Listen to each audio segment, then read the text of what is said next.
할렐루야. 아멘. 수협에 오신 모든 성도님들을 환영하고 축복합니다. 우리 앞뒤 좌우로 바라보시면서 오늘도 사랑합시다 이렇게 인사했으면 좋겠습니다. 오늘도 사랑합시다. 오늘도 사랑합시다.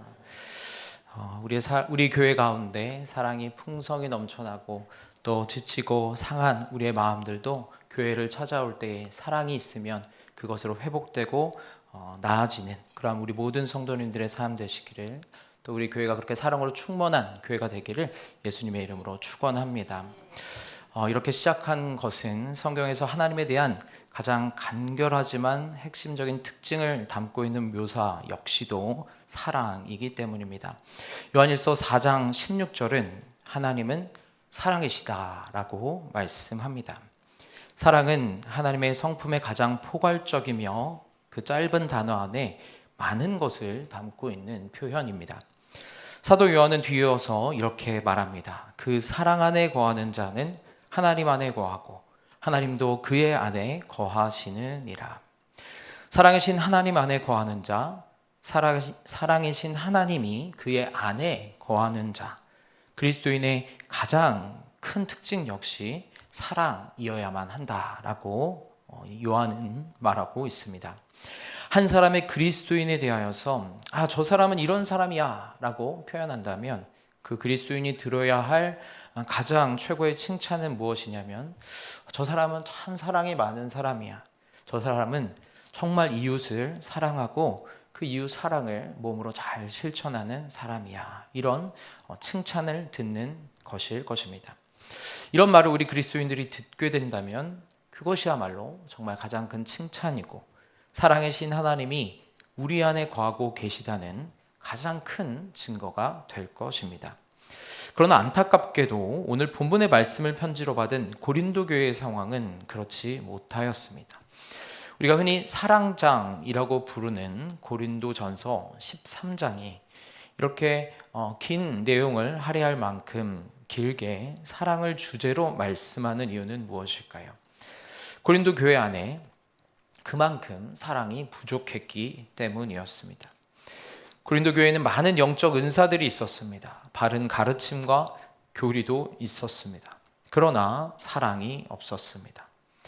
그러나 이는 고대 고린도 교회만의 문제는 아닐 것입니다. 역사적으로도 교회는 사랑하기보다는 자신의 정통과 교리를 지키는 것에 더 힘썼고, 교회에서 적극적으로 힘을 다해 활동은 하지만 서로 사랑하는 것에 대해서는 유독 어려움을 많이 겪었습니다. 그러나 오늘의 말씀이 전하는 교회의 본질, 또 하나님이 자기 백성에게 요구하시는 최고의 성품은 바로 사랑인 줄로 믿습니다. 바라기는 오늘 말씀을 통하여서 우리 자신에게도 혹시 전도 봉사, 성경 공부, 속회 모임 모든 일에 열심을 내고 있지만 혹시 내 안에 사랑이 부족했던 것은 없었는지, 바울이 고린도 교회에서 가르치는 사랑의 의미와 중요성이 무엇인지를 깨닫는 시간 되시기를 예수님의 이름으로 축원합니다. 고린도전서 13장은 문학적으로도 굉장히 아름다운 장입니다. 그래서 많은 찬양의 가사로도 쓰이고 한편의 아름다운 시와 같이 애송되는 말씀이기도 합니다. 고린도전서 13장은 문제가 넘쳐나는 고린도 교회의 상황 가운데서 마치 사막의 오아시스와 같이 마른 목을 축여주는 생명의 샘물과도 같은 그러한 은혜가 되는 말씀입니다. 성령의 영감을 받은 바울이 아름다운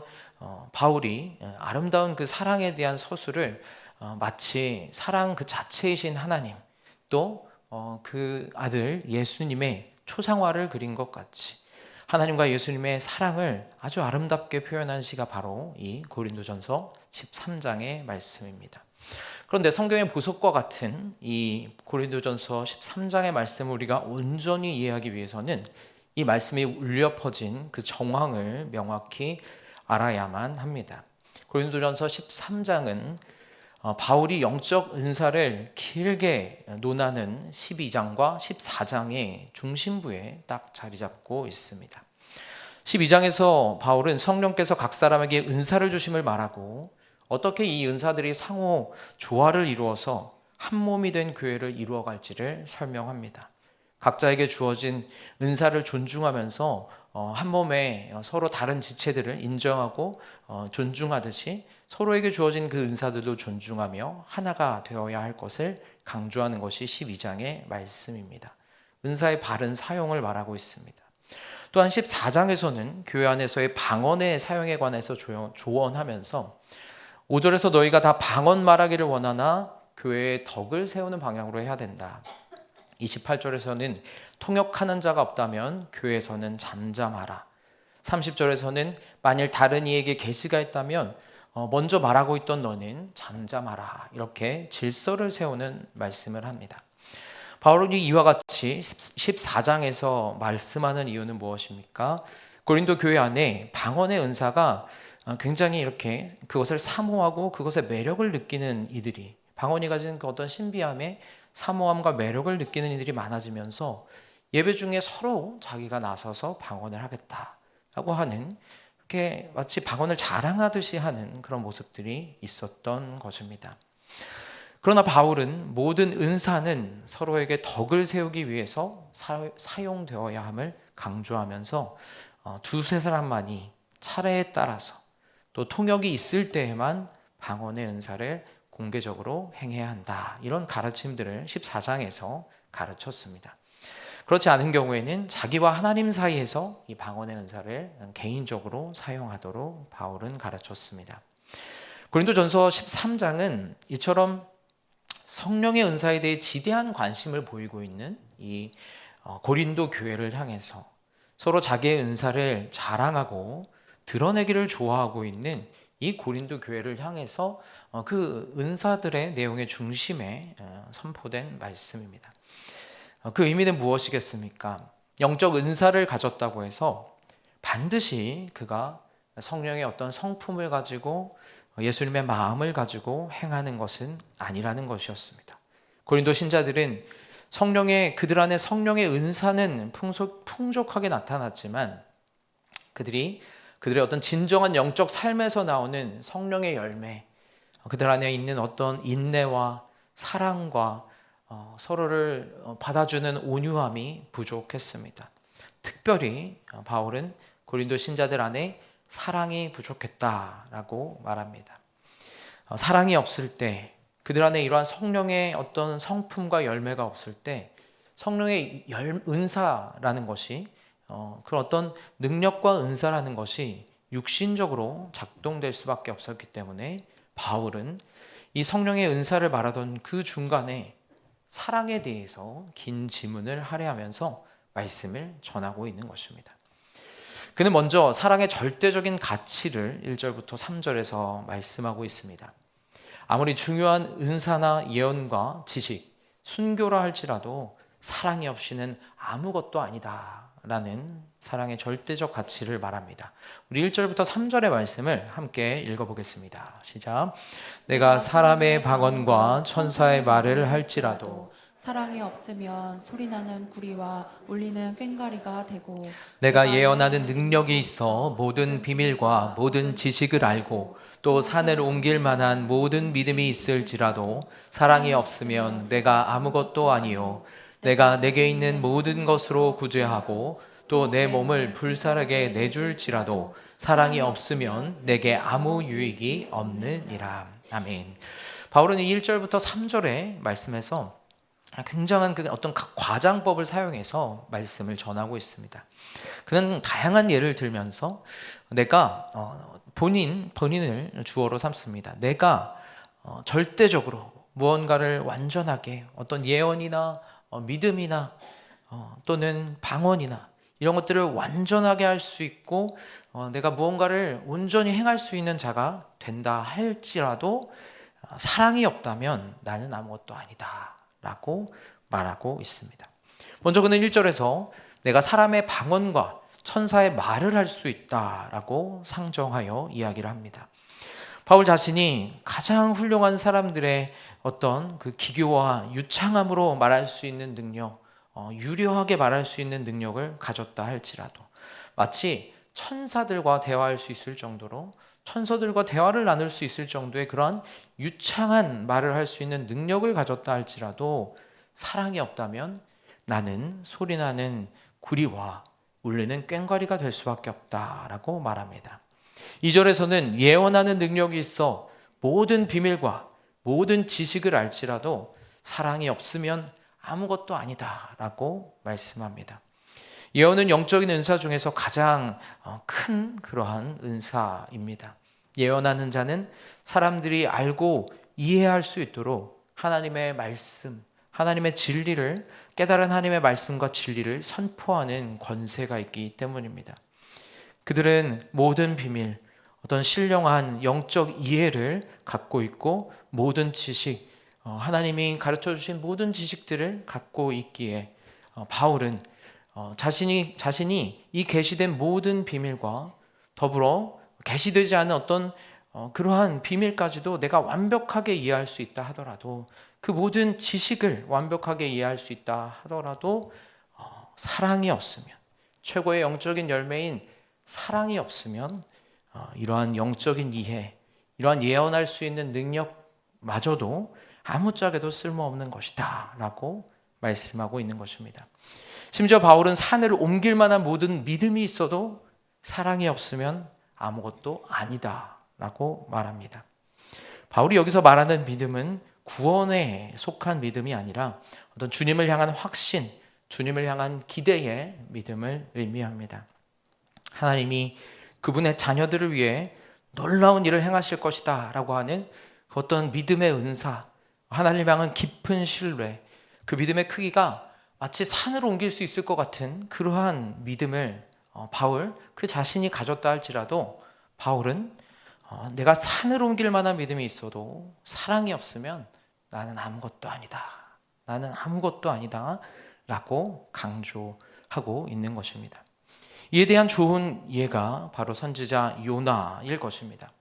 그는 하나님으로부터 예언의 은사를 받았습니다. 니느웨가 곧 멸망할 것이라는 하나님 나라의 비밀도 주님께서 그에게 알려주셨습니다. 심지어 그는 하나님이 원하신다면 저 니느웨의 백성들마저도 구원하실 수 있다. 내가 이 하나님의 말씀을 선포한다면 주님께서 저들을 능히 구원하실 것이다 라고 하는 그러한 큰 믿음도 갖고 있었습니다. 요나가 니느웨를 향하여 가기를, 나아가 복음을 외치기를 거부했던 이유가 무엇입니까? 하나님의 말씀에 능력이 있기 때문에, 그 말씀의 능력이면 니느웨가 회개하고 용서받을 것을 믿었기 때문입니다. 그는 믿음이 작은 자는 아니었습니다. 그렇기 때문에 그는 이러한 예언의 능력, 또 하나님의 어떤 지식을 가지고서도 하나님의 명령에 불복종하여 반대 방향인 다시스로 향하여 도망쳤습니다. 그는 예언하는 능력, 비밀과 지식, 그리고 믿음도 있었지만 그에게 단 한 가지 부족한 것이 있었는데, 그것은 바로 사랑이었기 때문입니다. 그의 마음 가운데는 자신들의 민족들을 해한 그 니느웨 백성들을 향한 사랑이 없었습니다. 그들을 사랑할 수 있는 그의 마음에 여유가 없었습니다. 그렇기에 요나는 결국 그 큰 능력과 지식과 믿음을 가지고서도 정작 그 놀라운 일들을 온전히 행하지 못한 온전한, 그렇게 방탕한 선지자가 될 수밖에 없었던 것입니다. 또한 3절은 이렇게 말씀합니다. 그가 모든 것으로 구제하고 내 몸을 불사르게 내줄지라도, 즉 자기 몸을 순교의 제물로 드릴지라도 사랑이 없으면 내게 아무 유익이 없다라고 말합니다. 구제한다는 것은 자신의 모든 소유를 나누어 주는 장기적이고 어떤 체계적인 프로그램을 의미합니다. 그러나 이러한 자선의 행위, 구제의 행위, 그 희생이 아무리 크고 그를 통해서 아무리 많은 사람을 먹일 수 있다 할지라도 이것이 진정한 사랑에서 나온 것이 아니라면 구제하는 사람에게 그 구제를 행한 사람에게는 아무 유익이 없다라고 바울은 말하는 것입니다. 이러한 예는 어떤 경우가 있을까요? 율법주의적으로 또 의무에 의해서 하는 구제, 또는 내가 어떤 인정을 받기 위해서, 또는 내가 어떤 칭송을 받기 위해서 하는 구제가 있을 것입니다.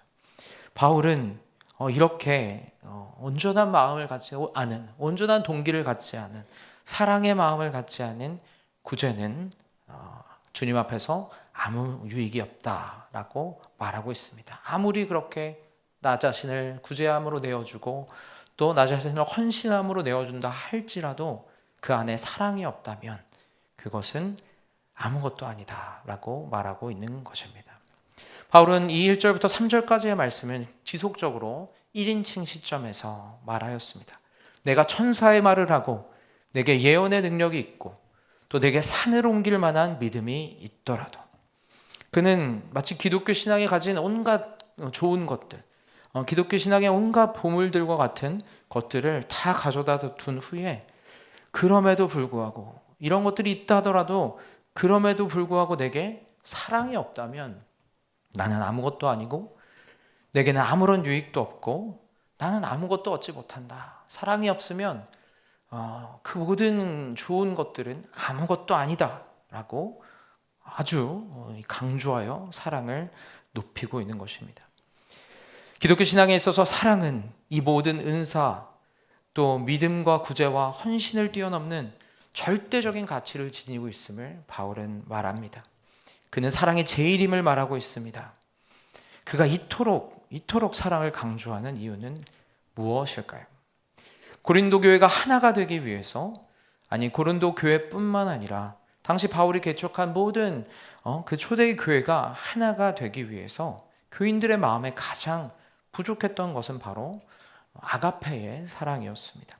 자신을 내어주는 사랑, 내가 받기보다 남에게 내어주기에 더 힘쓰는 사랑이 부족했기 때문에 교회 안에서 여전히 이기적이고 교회 안에서 여전히 자기 자신을 드러내고 자랑하며 교회 안에서도 여전히 남의 유익을 구하기보다 자기의 유익을 구하기에 앞서고 다른 사람들을 배려하지 않는 신자들의 그 모습들을 보면서 지금 이들에게 가르쳐야 할 것은, 필요한 것은 대단한 은사도 대단한 능력도 또 심지어는 믿음도 예언도 아니라 바로 사랑이라는 것을 깨달았기 때문에 바울은 이토록 과장된 언어로 사랑의 절대적인 그 중요성과 가치를 설명하고 있는 것입니다.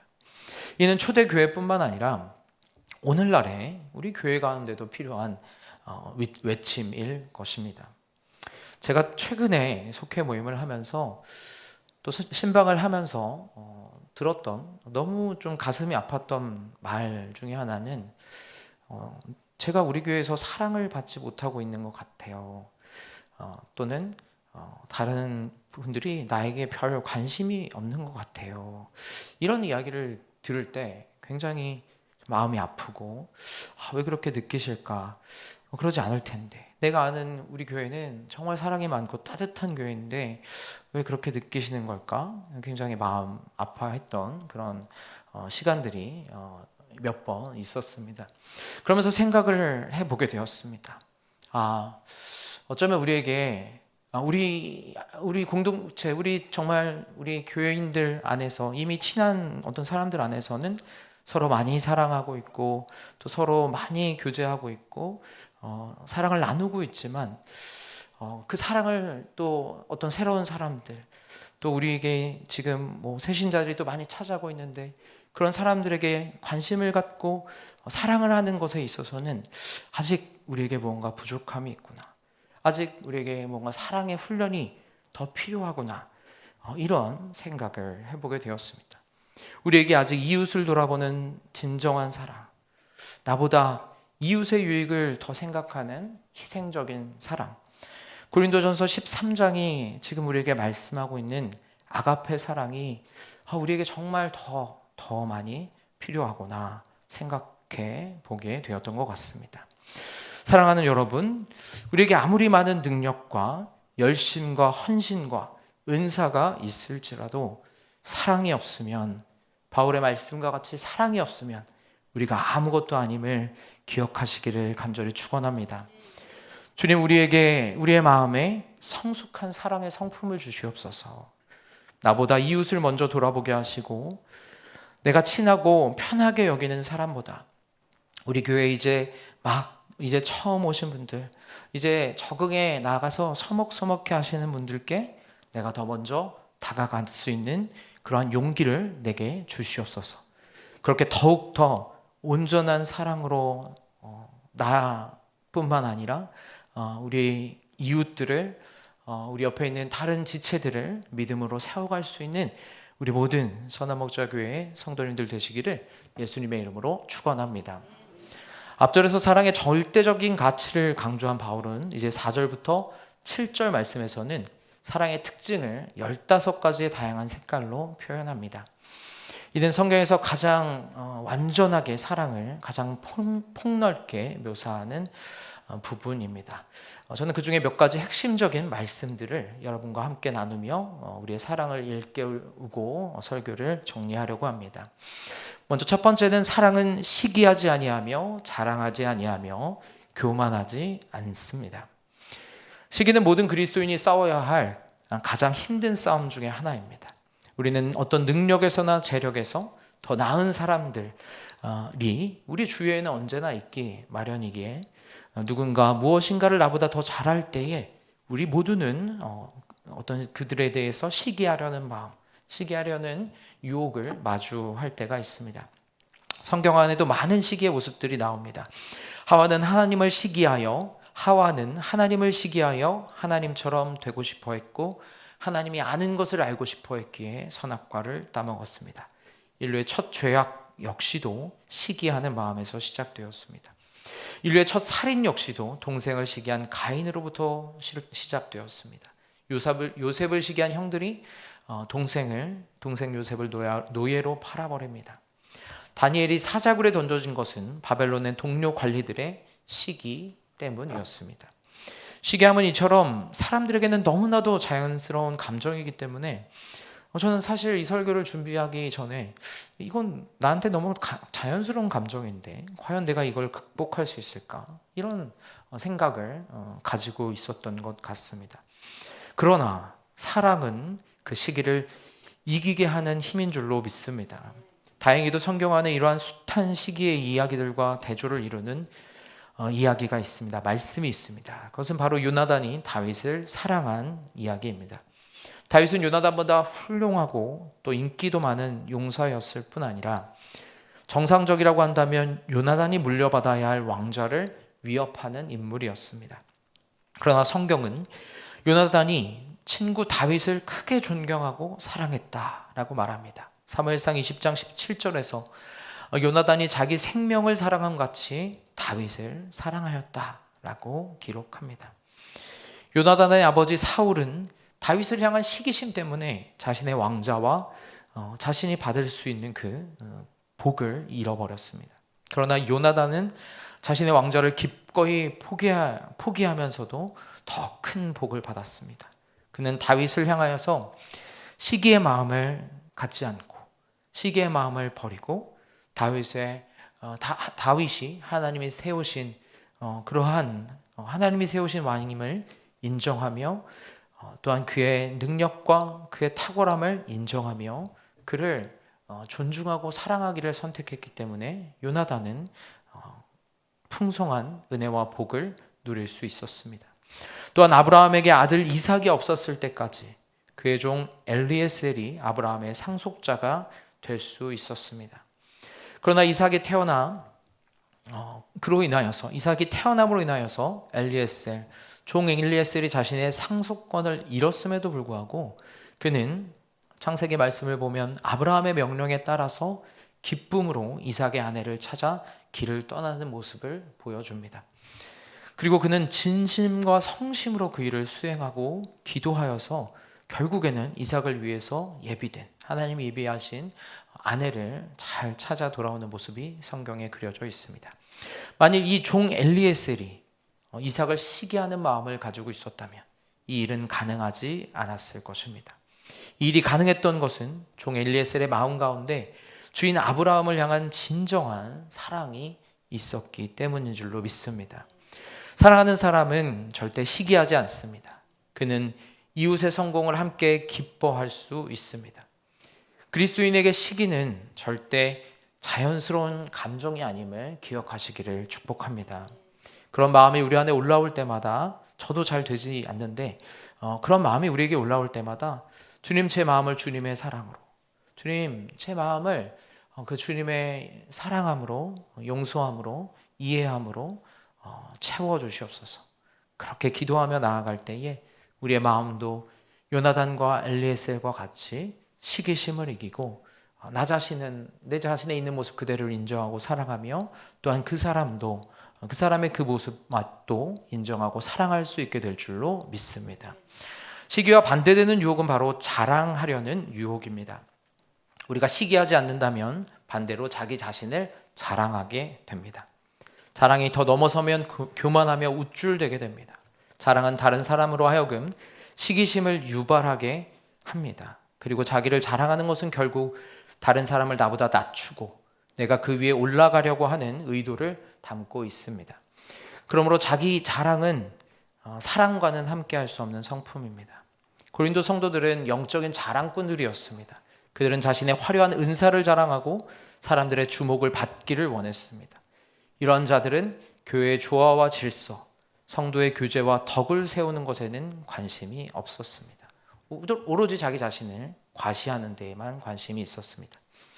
그러나 성육신하신 예수님께서는 어떤 식으로든 자신을 높이지 않으셨습니다. 빌립보서 2장 6절에서 8절은 말씀합니다. 그는 근본 하나님의 본체시나 하나님과 동등됨을 취할 것으로 여기지 아니하시고 오히려 자기를 비워 종의 형체를 가지사 사람의 모양으로 나타나사 자기를 낮추셨다고 말합니다. 예수님은 자랑할 것이 넘쳐나는 분이셨지만 자랑하지 않으셨습니다. 우리 또한 우리가 가진 모든 좋은 것이 우리 주님으로부터 온 것임을 기억한다면 우리가 스스로 자기를 자랑하거나 교만할 이유가 없을 것입니다. 사랑은 자랑하지 않으며 사랑은 교만하지 않습니다. 우리의 마음을 자랑과 교만이 아닌 이웃을 향한 사랑과 이웃을 높여주는 겸손함으로 채워가는 여러분 되시기를 예수님의 이름으로 축원합니다. 마지막으로 한 가지만 더 살펴보려고 합니다. 사랑은 성내지 않습니다. 성내지 않는다고 하니까 갑자기 지난 주일 저녁에 속회별 감사축제 때 한 분의 모습이 기억에 남습니다. 아이를 향해서 그 아이도 참 연기를 잘하셨는데 빨리 안 와! 빨리 움직여! 막 이러면서 예배를 똑바로 드려! 이렇게 미간을 이렇게 딱 찌푸리시면서 성을 내시는 연기가 아주 일품이었습니다. 소문에는 그게 평소의 모습이라고 하시는 소문이 있는데 진실이 아니기를 간절히 기도합니다. 다시 본문으로 돌아옵니다. 사랑은 성내지 않습니다. 우리에게 좀 더 맞게 표현한다면 사랑은 욱하지 않습니다. 성낸다, 욱한다는 것은 감정이나 행동이 격동하거나 갑자기 폭발하는 것을 뜻합니다. 사실 이 단어는 우리가 굳이 설명하지 않아도 우리 가정 안에서 또 내 자신의 모습에서도 많이 보는 모습일 것입니다. 우리가 어느 순간 성을 내게 됩니까? 자신이 당연히 누려야 할 권리나 이익에 침해를 당할 때 우리는 보통 화를 내게 됩니다. 맞벌이 부부가 열심히 일하고 집에 와서 이제 좀 쉬고 싶은데 아내는 열심히 집안일을 하는데 남편은 소파에 앉아서 TV만 보고 있습니다. 왜? 같이 일하고 왔는데 너만 그러고 있어? 제가 그렇다는 건 아니고요. 자기의 권리를 박탈당하신 것 같은 우리 아내분들의 마음을 제가 한번 10분 이해해 보았습니다. 이렇게 우리의 화를 돋우는 일들이 있습니다. 아침에 일어나자마자 밥상머리에서 핸드폰을 들고 게임에서 눈을 못 떼고 있는 우리 아이들을 볼 때면 또 우리의 마음에 화가 솟구쳐 오릅니다. 결국에는 아침 등교 전부터 한바탕 욕을 하고 아이들을 보내게 됩니다. 그러나 주님은 우리에게 말씀하십니다. 우리에게 너무나도 일상적이고 우리에게 너무나도 자연스럽게 일어나는 이러한 상황들 가운데서도 주님은 우리에게 사랑은 성내지 않는다라고 말씀하십니다.